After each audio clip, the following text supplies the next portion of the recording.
Salve, salve, manos e minas! BSH do Rap convida, primeiro de 2026, e essa semana tem semana inteira, semana que vem praticamente inteira, várias entrevistas nesse mês de janeiro, tá ligado?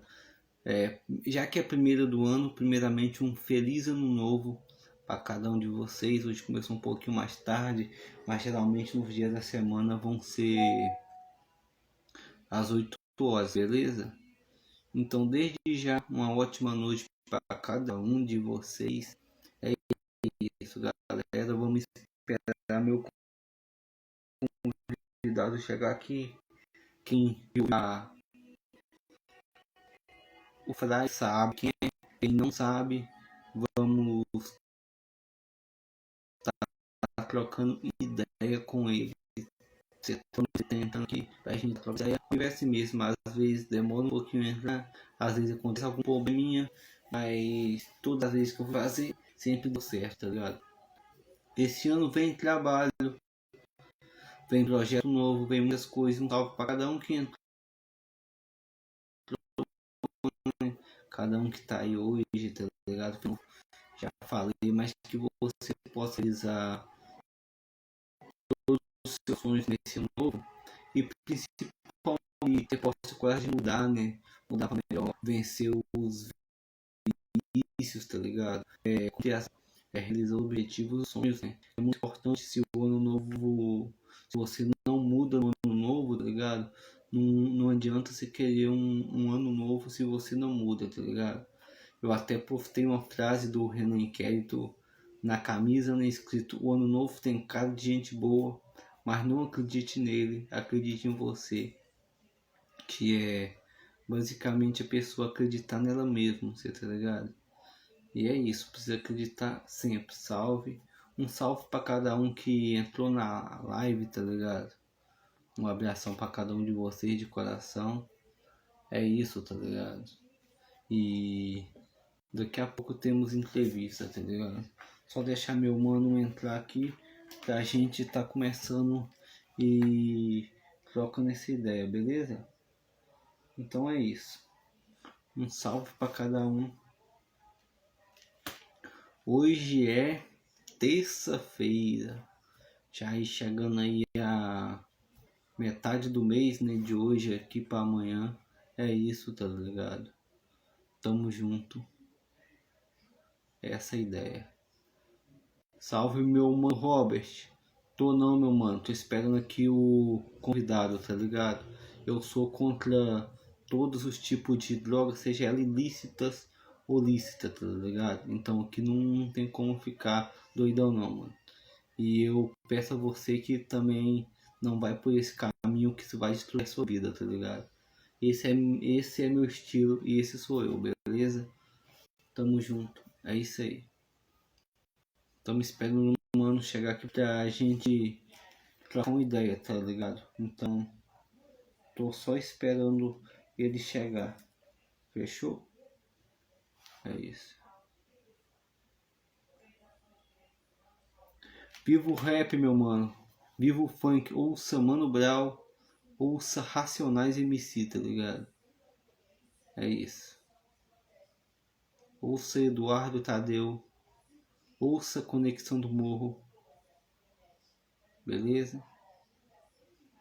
E ouça Realidade Cruel e Facção Central. É isso. Pô, mano, essa é a ideia, né, cara? Essa é a ideia. É isso mesmo, tá ligado? É isso. Não tem muito o que falar, tá ligado? Pois é, mano. Então, mano, o rap nacional é pra isso, né? O rap nacional é pra gente também trocar ideia. É pra gente também tá aprendendo, né, mano? Aprendendo um com o outro, né? Eu acho que isso é essencial, tá ligado? É isso. É essencial.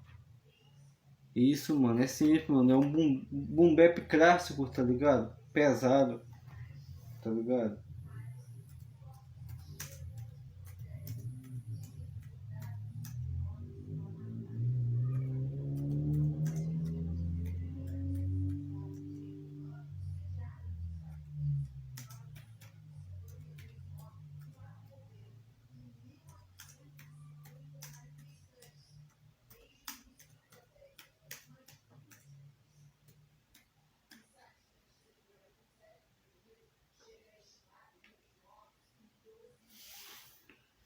É isso aí, salve.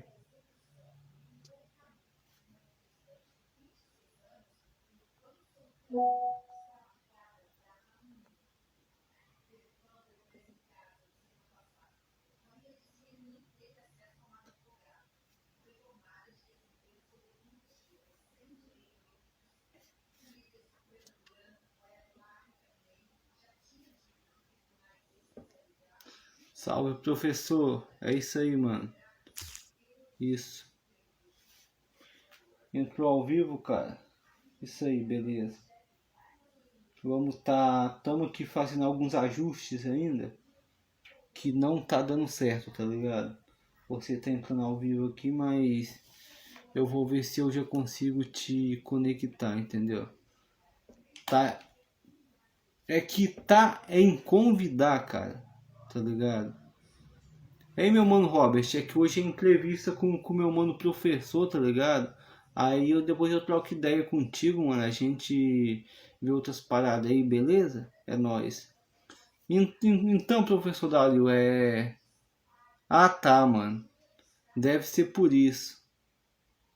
Deve ser por isso mesmo, tá ligado?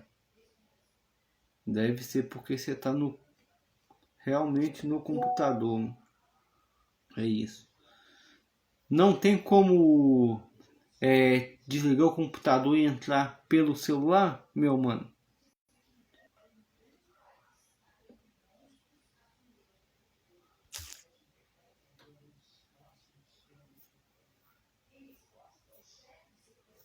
Vê aí pra mim se tem como. Porque eu não sei. Teve um ano que eu tentei fazer com ele uma entrevista pelo computador e eu não consegui, entendeu? Eu não consegui fazer pelo computador não, entendeu? Aí tipo, eu tava no celular, entendeu? Ele no computador. Vamos até ver aqui ao vivo aqui. Vê aí pra mim se tem como. Porque eu não sei. Teve um ano que eu tentei fazer com ele uma entrevista pelo computador e eu não consegui, entendeu? Eu não consegui. Então é isso. Pronto. Aí.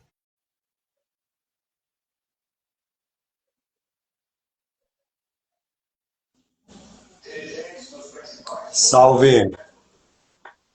Salve, professor. Agora sim, cara. Agora deu certo. Agora a gente pode estar trocando uma ideia. Mas desde já eu queria te agradecer por ter citado o convite. Salve, Santiago. É nóis.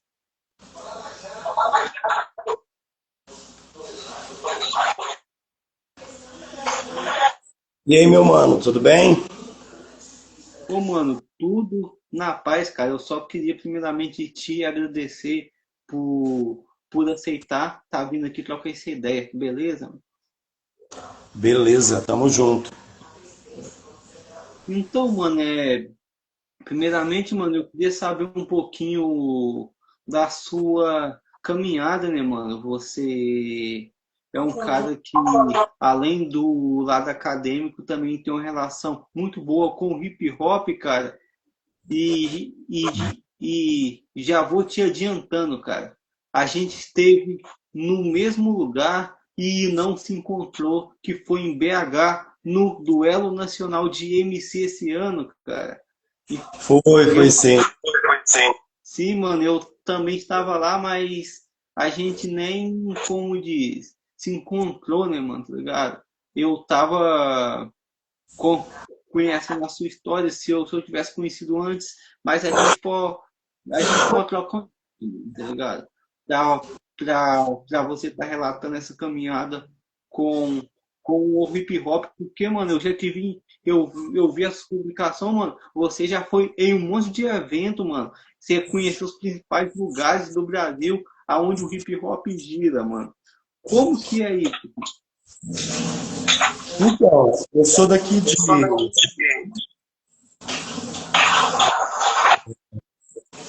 Deixa eu só sair aqui um pouquinho. Uhum. Eu sou de São Paulo, fui criado em Guanás, periferia de São Paulo, e entrei na universidade via movimento hip hop, né? Na época, em 97, o núcleo de consciência na USP, eu fiz cursinho lá. E aí meu envolvimento político com hip hop começou em 98. Era uma espécie do movimento hip hop nessa época, né? Então, figuras históricas hoje, nós, frequentavam lá, né? O irmão do KLG era coordenador lá. Várias outras figuras, né? Dinadi, MVP, Cão do DMM, chegou, inclusive, foi ali por volta de 2000, mais ou menos, teve um show do Sabota, né? Eu conheci pessoalmente, né? E então esse processo me fez, acho que uma escola de formação política. Só que aí nesse período eu estava no processo mesmo de autoafirmação do meu. Em 2000 isso era bem bom. E aí eu acabei migrando para o movimento LGBT na época. Mas acompanhava, acompanhei o nascimento ali do cooperismo e vários eventos fazia junto com o poeta Alan Casa. E, enfim, aí eu me envolvi com o hip hop, né? Voltei ao movimento quando eu me tornei professor no Paranaguá. Aí lá eu conheci os manos do Paranaguá, a gente fazia evento na e eu levava os MCs de lá para poder fazer essa atuação, esse trabalho, e bem interessante. E aí, quando eu me tornei professor da Universidade Federal de Mato Grosso do Sul, eu, então, consolidei a minha extensão, isso em Corumbá, e continua até hoje. Aí eu levei o movimento 50 anos do hip hop, sim, né, em 2023. Fiz a ponte entre o movimento nacional e o movimento de Mato Grosso do Sul. Atualmente, hoje, eu estou como membro do Conselho Estadual do hip hop e na organização do duelo estadual, né, a Mosaico Hip Hop. E tocando barco. Não, mano, isso aí, cara, Então, cara, é bastante coisa, bastante caminhada. Você conheceu vários manos do rap nacional, cara, e também tem a vivência, né, cara? Então, cara, eu queria saber de você, meu mano. Como que você acompanha? Acho que tá meio. Peraí, eu acho que foi o carregador aqui. Tá conseguindo me ouvir, mano? Tô te ouvindo. Ah, tá. Tô te ouvindo. Mano, como que você viu essa transição do hip hop, cara? Da música, exemplo, de 98 aí do ano 2000 até 2010, essa nova safra de MCs até agora em 2025, cara. Cara, eu acho que o hip hop, quer dizer, pensando o rap, né, mais especificamente, um pouco mais perto, eu acredito que o rap ele deu uma variada muito grande, né, tanto na forma quanto nos temas. Ele alterou muito, mudou bastante. Uma coisa que dá para perceber é que, principalmente depois de 2010, os movimentos, principalmente o breaking Uhum, e as batalhas de rima, foram se consolidando de forma mais independente, né? uhum, A gente tem, assim, dialogam, são movimentos que obviamente dialogam, mas que criaram identidades próprias, né? uhum, Dentro do rap mesmo, a gente tem o rap, né, os MCs, né, que gravavam músicas e as batalhas de rima, como quase que duas coisas autônomas, né, distintas. E acho que a partir do chamado ano lírico, né, ali por volta de 2016, 2017, é que você tem esse reencontro, né, com MC e rapper, né, uhum, sendo aí, acho que MCs como o Emicida, o César, o Fábio Braza, o Kamal, enfim, que vieram das batalhas de rima, fizeram essa junção, né? Mas ela ainda não está tão consolidada, né? As batalhas de rima elas ganharam assim uma força muito grande, né? E então a gente encontra em vários lugares do Brasil movimentos de batalha de rima, né? De forma muito expressiva. Quer dizer, o movimento hip hop ele sempre teve essa presença nacional, porque antes dele tinha os bailes blacks, né? E os bailes blacks não foi uma coisa só do Sudeste, né?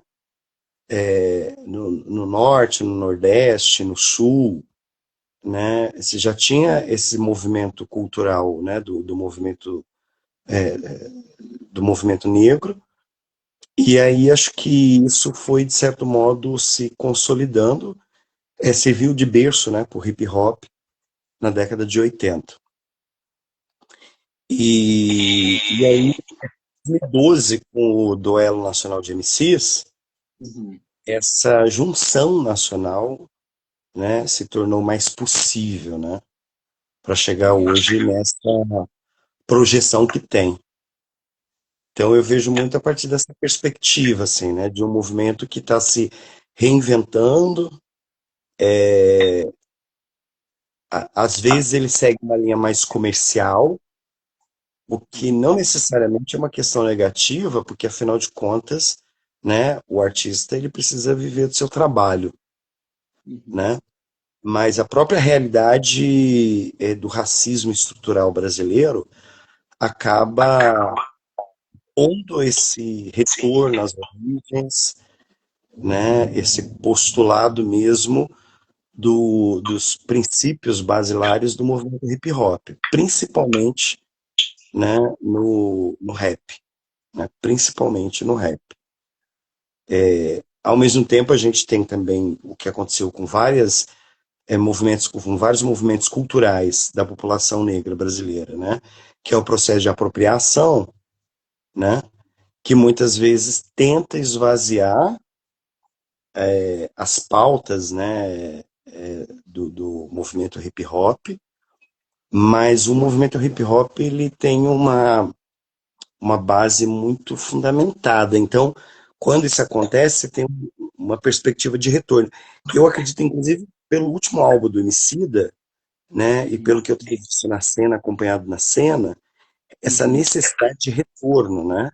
Até uhum, porque depois do governo Bolsonaro, uhum, desse movimento da extrema-direita, que começou a expressar de forma muito pública uhum, o seu ódio, o seu preconceito, a sua intolerância, né? A perseguição contra MCs como o Pose do Rodo, o Oruan, né? A tentativa, muitas vezes, de classificar letras como apologia ao crime, que acontece desde o início, né? Isso não é novidade, faz com que o movimento retorne aos seus princípios, né? Para lembrar quem ele é e contra o que ele luta, né? Então, é um processo dinâmico, é muito interessante, inclusive, né? De pensar, ao mesmo tempo que tem uma tentativa de esvaziamento da pauta, a realidade dura que a gente vive no Brasil, principalmente depois de 2018, com o avanço da extrema-direita, faz a necessidade de repreencher, né, esses princípios. E eu vejo que o movimento, pelo que eu tenho acompanhado na cena nacional, a partir de pesquisas, estudos, o movimento está nesse processo de retornar às suas bases, né? E com isso a gente pode ter para 2026 muitas novidades até. Você falou de retornar à base aí, cara, me chamou a atenção por causa que de muitos, cara, MCs e até algumas pessoas do rap fechando com a direita, cara. Como que você viu isso, cara? Com como que olhos que você enxergou isso, o pessoal do funk, algumas pessoas do rap também, fechando com os caras, até o Emicida falou, cara, isso é a mesma coisa do que a Barack lá e votar no inseticida, cara, porque, tipo, parece que a gente tá votando em quem vai nos eliminar, cara. Como você vê isso também? Então, eu acho que a resposta ela não é simples, né? Ela é complexa em vários, porque tem várias camadas. Uhum, Primeira coisa, o movimento cultural, e aí o hip hop principalmente, uhum, ele brota da experiência, da vivência. uhum, Então essa é a primeira coisa, né? Eu acho que o movimento hip hop em Bronx, ele nasce dessa vivência e da necessidade de responder a essa dura realidade, né, das periferias. uhum, Então, ele se alimenta da experiência. A experiência é algo muito limitada, né? uhum. Porque eu não posso, por exemplo, experimentar a sua vida, a sua realidade, né? Aí em Uhum. Minas, Isso. né? Como você não pode experimentar a minha. Então, ela é muito limitada nesse sentido, né? Ao mesmo tempo, você tem a contribuição, que é fundamental, de Uhum. pessoas de dentro da própria cena, que tem formação, né? Que tem base, Uhum. que vai fazer esses diálogos, né? Uhum. No Brasil, especificamente, de 2002 para cá, com a presença do PT no governo, né, a Uhum. gente teve diversos problemas, né? E aí é muito comum que essa, que a gente pode chamar de esquerda classe média, né? Uhum. Ela, eu acho que a canção a leitura que o Criolo faz do Cálice, né? Do Chico Gilberto Gil, é muito isso, assim, né? A violência, a democracia não chegou na favela, não chegou nas periferias. Então são dois Brasis, né? E a esquerda, de certo modo, essa esquerda classe média, acadêmica, ela manteve isso, de certo modo, né? Uhum. Então, muitas vezes, gestores que se identificam com as pautas,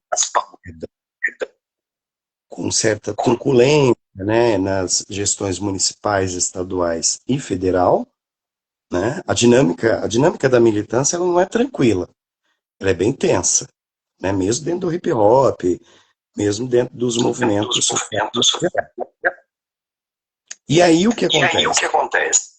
A falta de dar respostas fundamentais, como por exemplo, principalmente a violência policial, né? A gente precisa lembrar em 2014, por conta da Copa, né? A presença do Exército nas favelas do Rio de Janeiro, né? Uhum.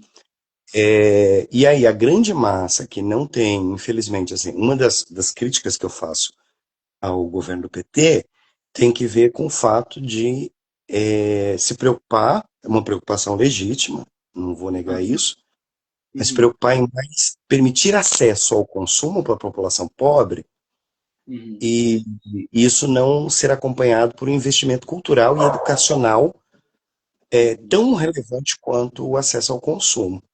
Então Uhum. formou também uma camada aí, né, de consumidores, né, e sem uma formação política adequada. Uhum. E aí o que acaba acontecendo é que a direita ela é populista, né?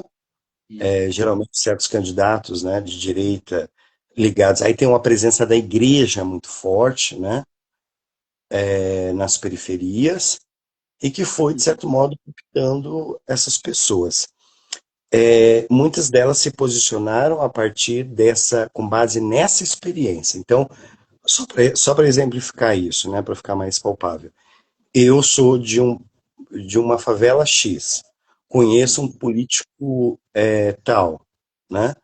O cara é de direita, mas se o cara faz algum benefício ali no bairro, Uhum. não vou levar em consideração a coloração ideológica dele, e sim a ação que ele fez, né? Isso é populismo, mas isso acontece muito, né? Uhum. E aí muitas vezes acabam na periferia se acaba tendo isso não é uma característica só do movimento hip hop, né?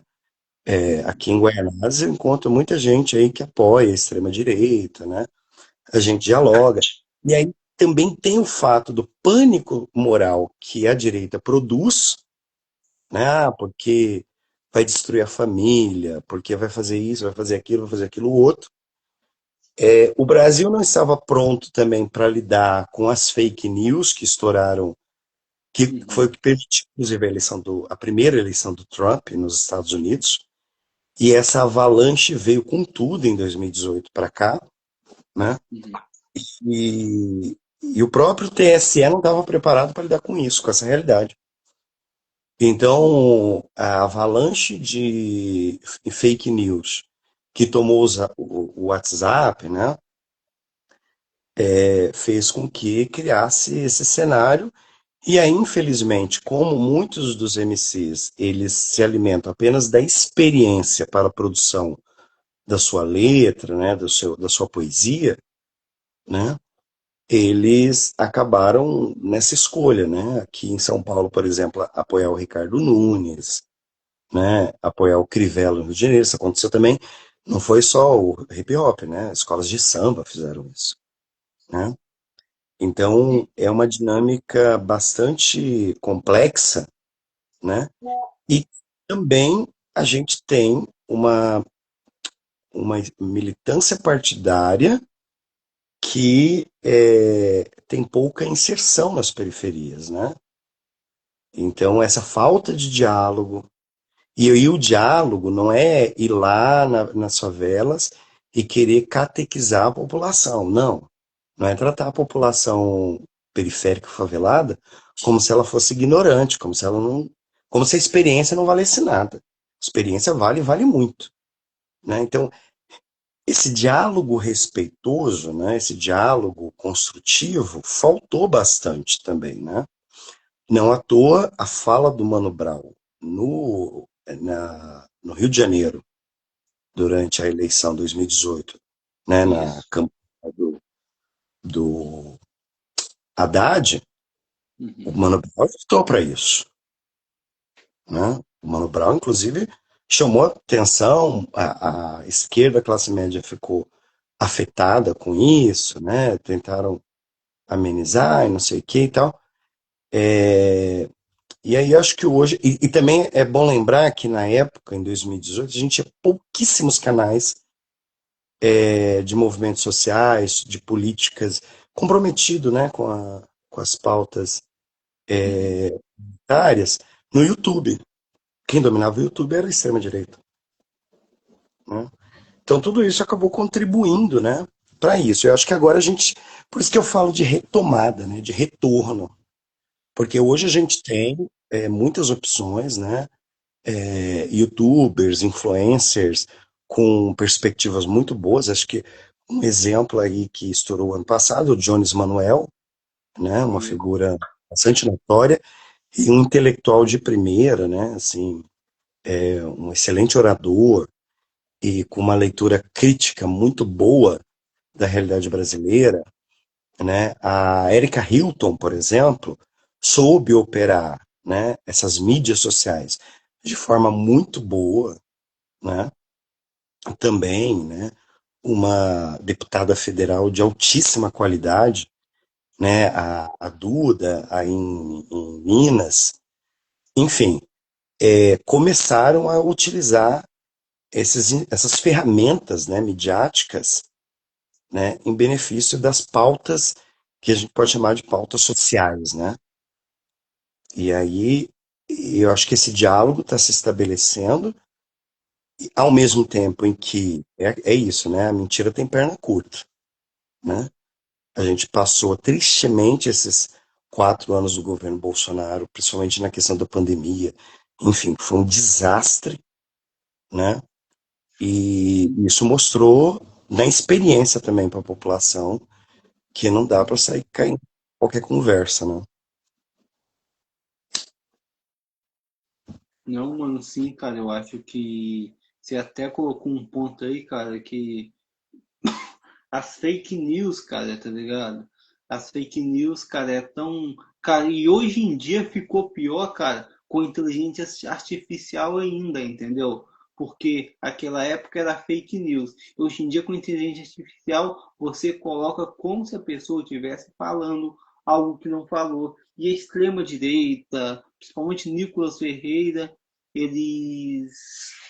é, eles fazem muito isso, cara, tá ligado? E esse cara de direita, cara, tipo assim, eu até te comentar o negócio do Mano Brown, que o Mano Brown ele criticou, cara.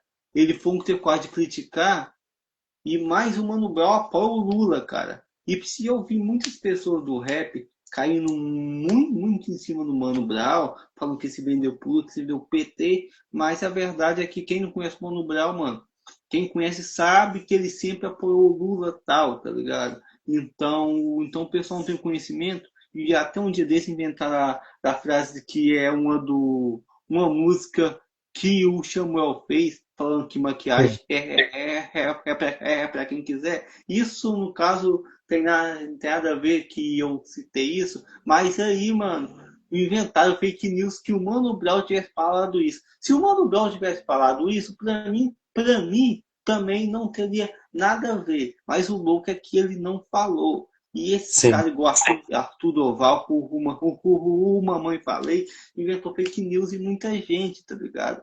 Inventou isso, entendeu? E hoje em dia tem inteligência artificial. Aí, com esse negócio de inteligência artificial, cara, eu queria também falar do público de batalha de rap, de rima, cara, que eles parecem que estão contra o hip hop.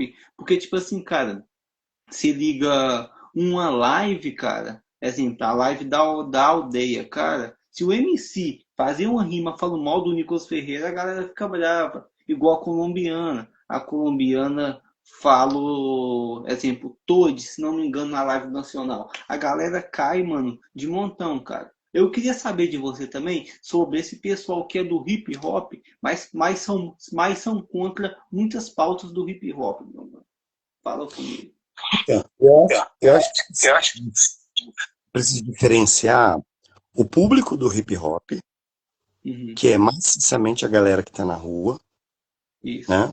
Que cola em Uhum. evento, que cola, por exemplo, versus criticando Nicolas Ferreira, Uhum.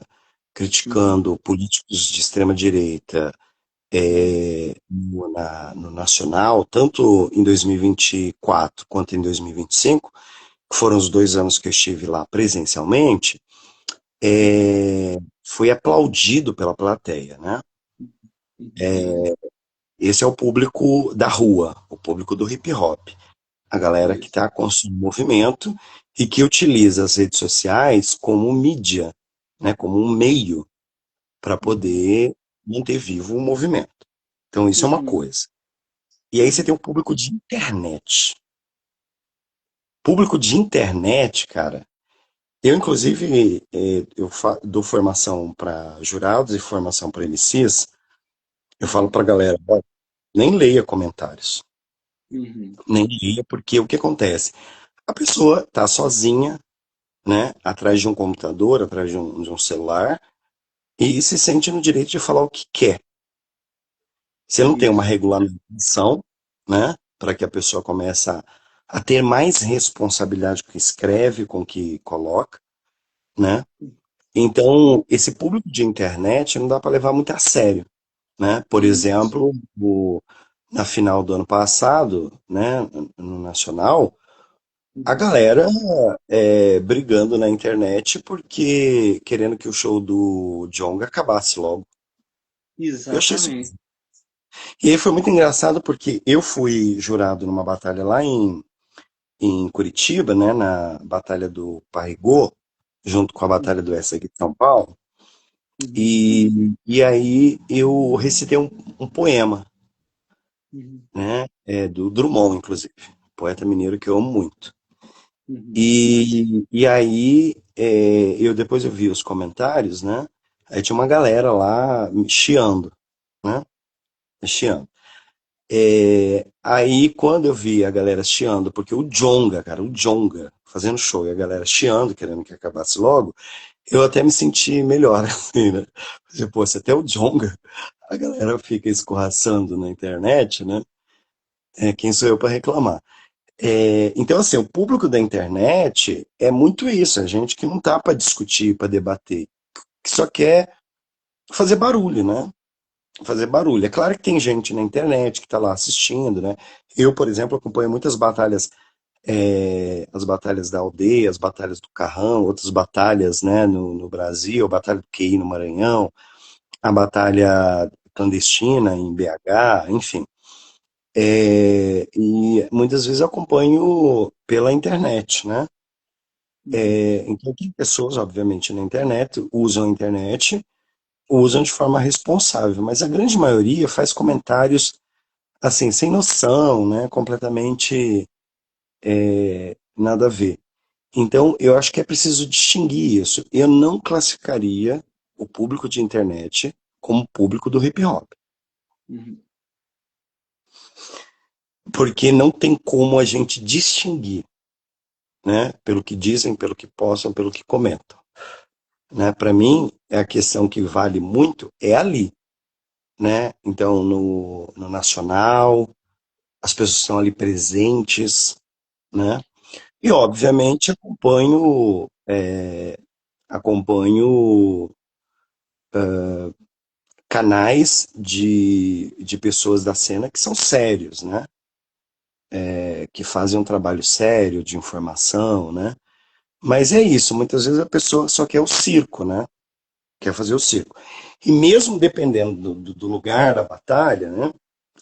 Público também, às vezes, mesmo público presencial, às vezes perde a mão, né? Como, por exemplo, 90 que foi vaiado numa batalha lá em Vitória, né?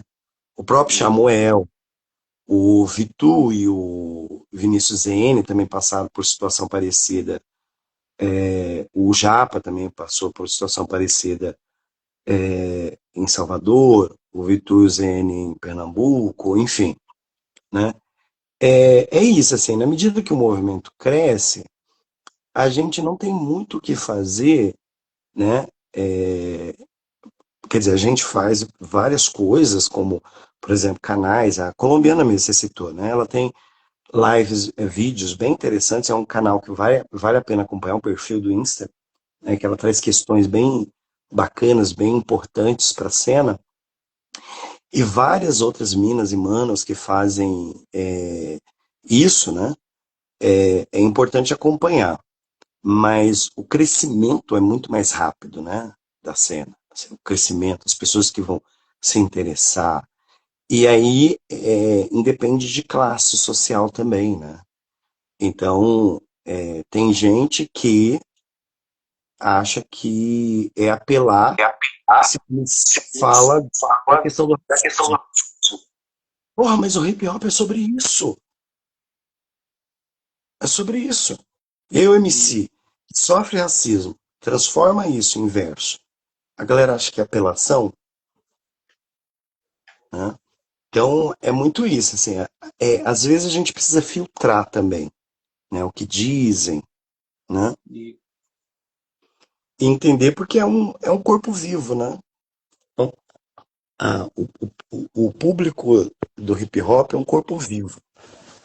E não é um corpo autônomo, né?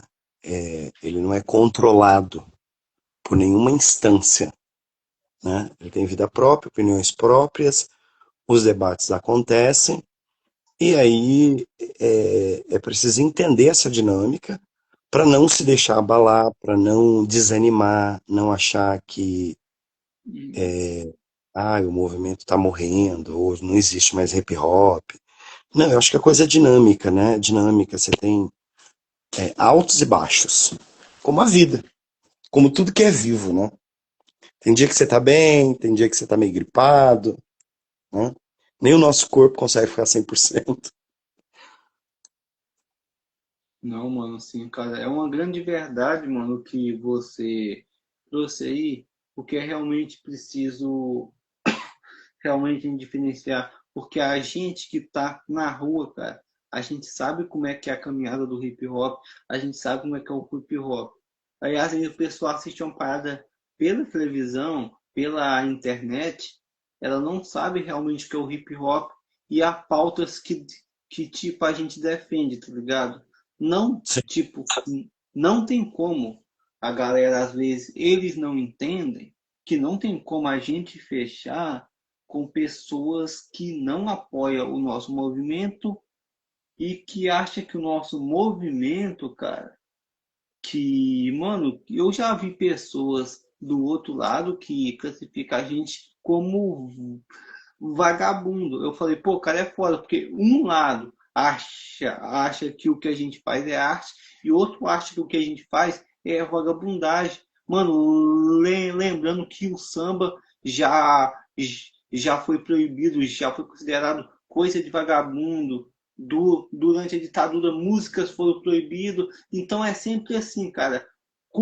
Cara, eu vi esse negócio do funk, cara. Quando eles querem proibir funk, eles não, se eles estivessem preocupados com criança, eles se preocupariam com o ECA, Estatuto da Criança e do Adolescente, estivesse preocupado em proteger, cara.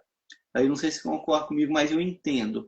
Agora, cara, quando eles querem proibir funk, eles não, ou algum rap, eles não querem proteger a criança. Eles usam essa desculpa para acabar com o movimento que sempre foi um movimento periférico. Então, tudo que é um movimento de periferia, eles falam que fazem mal com a desculpa que vai proteger a criança, que vai proteger o adolescente de acessar coisas que para eles são impróprias. Existem coisas que são impróprias para a idade ouvir e entender algumas coisas. Existe. Mas o que esses caras faz são exatamente ao contrário. Usam desculpas que vão proteger para proibir e principalmente para perseguir artista, cara. Como que você viu, meu mano, essa CPI dos pancadões, cara? Então, eu acho que Então, eu você acho que você precisou bem usou bem qual é a motivação que está por trás disso, né? Eu me lembro que assistindo lá o testemunho do Chavoso da USP, Uhum, né? Ele, inclusive, acho que é o Rubinho Nunes, o vereador, se não me engano, que estava presidindo uhum, esse, essa CPI, e uhum, o Chavoso evidenciou lá a contradição, né? Porque ele estava lá fazendo uma CPI do funk, né? Só que ele uhum. utilizou funk nas campanhas eleitorais dele. E aí eu achei Exatamente. engraçado, inclusive, porque ele falou assim: mas eu estava usando de forma irônica.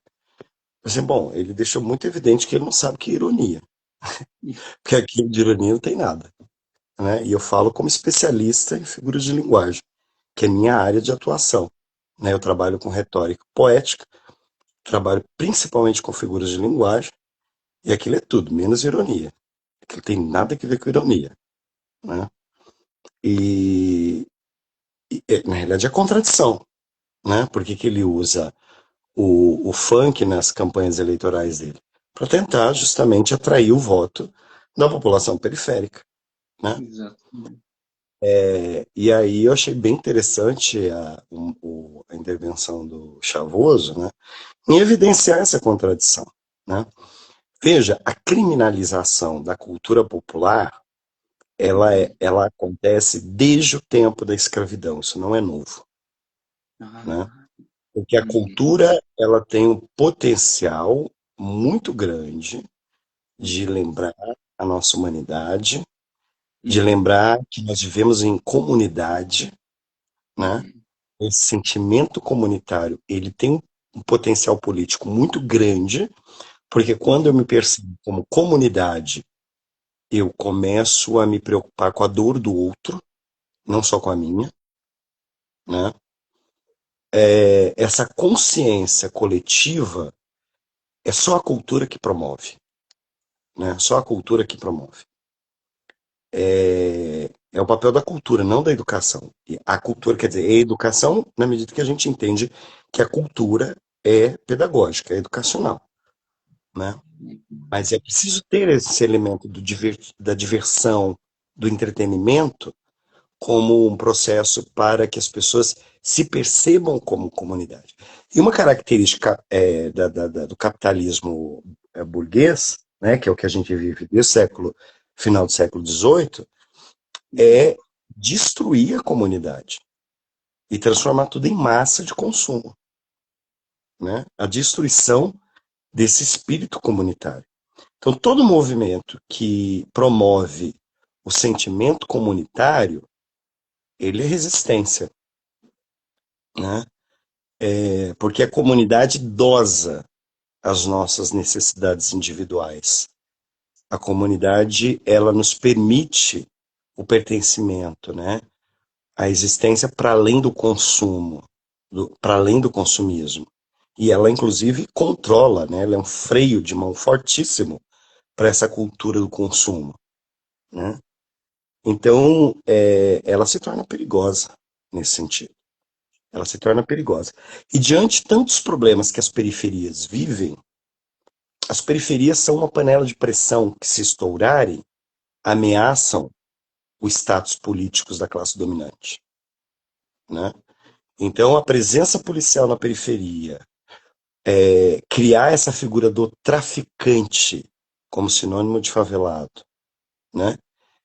São recursos simbólicos para justificar a presença da polícia militar, que, por sua vez, o seu papel é controlar qualquer movimentação periférica, qualquer movimentação coletiva na periferia.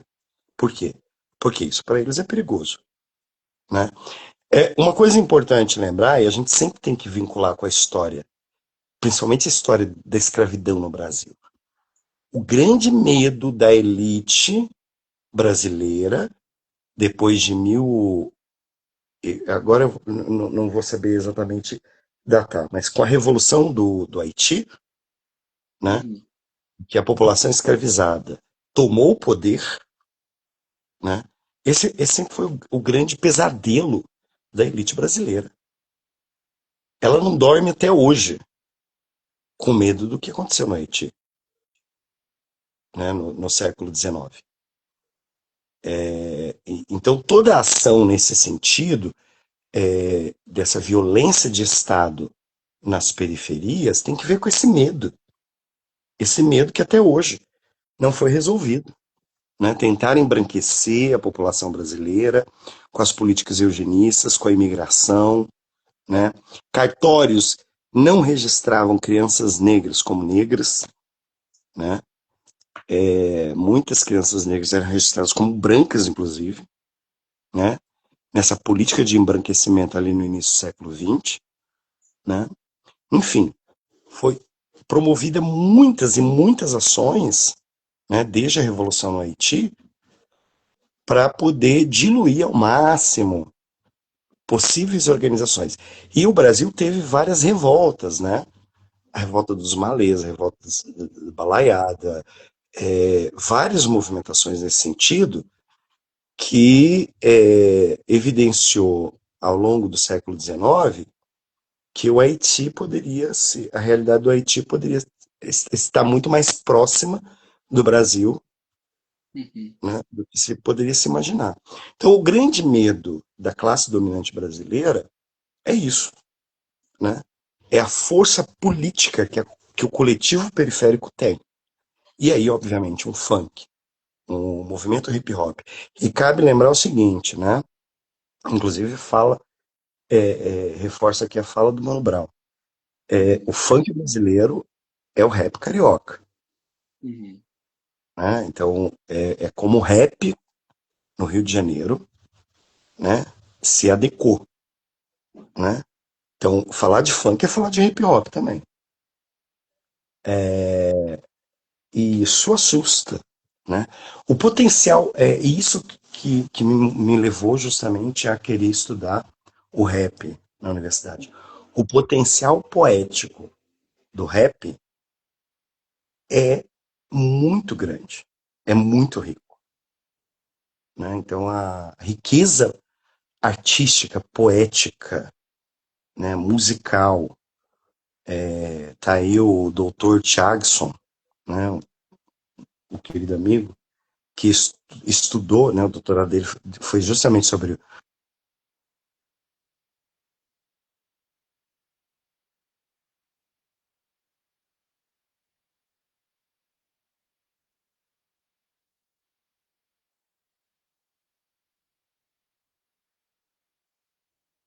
Opa.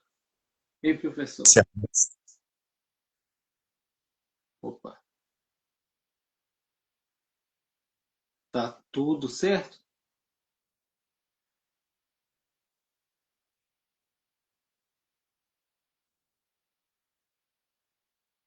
Então, eu não tô conseguindo te ouvir, professor.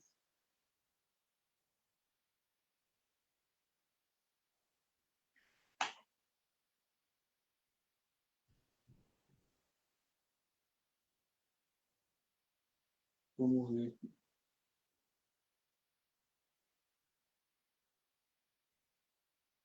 Então, eu não tô conseguindo te ouvir, professor.